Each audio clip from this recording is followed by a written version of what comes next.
Salutations à tous. Notre thème de prière est « Marcher dans la voie du Seigneur ».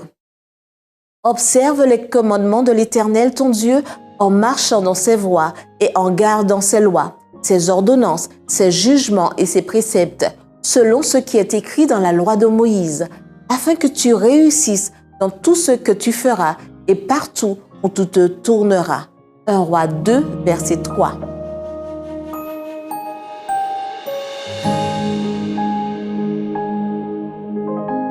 Après avoir été roi pendant 40 ans, David savait que sa mort était proche. Il s'efforce de mettre de l'ordre dans sa maison et se concentre sur la succession de son fils Salomon comme roi après sa mort. Son dernier message à son fils était, premièrement, l'encouragement à être fort, deuxièmement, à garder la parole du Seigneur et troisièmement, à marcher dans ses voies. Le concept de base était que Salomon devait se conduire dans sa vie personnelle et dans son rôle de chef du peuple de Dieu en accord avec la parole de Dieu. En outre, Salomon devait être fort et se montrer un homme en ayant le courage de défendre le bien et de s'opposer au mal.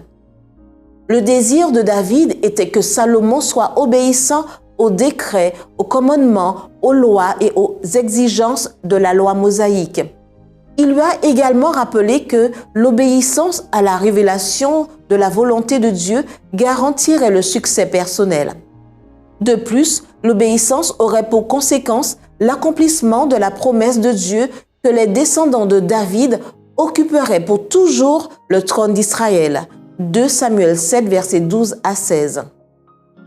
L'histoire raconte que Salomon, dans ses premières années de règne, obéit aux lois de Dieu et fut béni par la prospérité, la sagesse et la paix avec ses ennemis. La source du courage et du succès de Salomon était enracinée en Dieu. Aujourd'hui, le peuple de Dieu doit tenir compte de la parole de David à Salomon. Sois courageux et marche dans ses voies. Et il doit connaître une transformation qui durera pour l'éternité.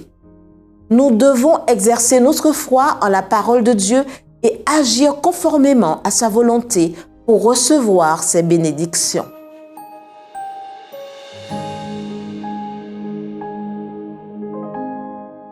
Les questions qui viennent du cœur sont, par la grâce de Dieu, aimez-vous le Seigneur, votre Dieu? Trouvez-vous de la joie à obéir à sa parole? Comment gérez-vous les difficultés lorsque vous marchez dans ses voies? Que ressentez-vous lorsque vous avez obéi à la parole de Dieu et que vous marchez dans ses voies et que les choses ne se passent pas comme prévu?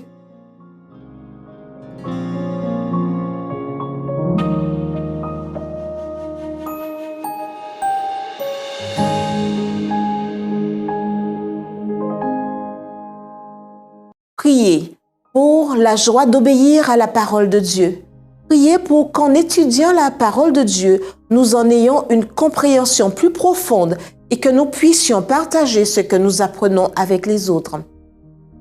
Priez pour les croyants qui sont incarcérés dans différentes prisons à travers le monde.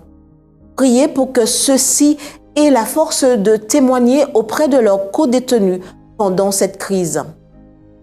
Priez pour les activités de la semaine et de la création du 17 au 23 avril. Priez pour vos voisins qui ne connaissent peut-être pas Jésus. Priez pour les moyens de partager l'espoir de Jésus avec eux, peut-être par l'évangélisation, par téléphone portable ou d'autres ressources en ligne utiles.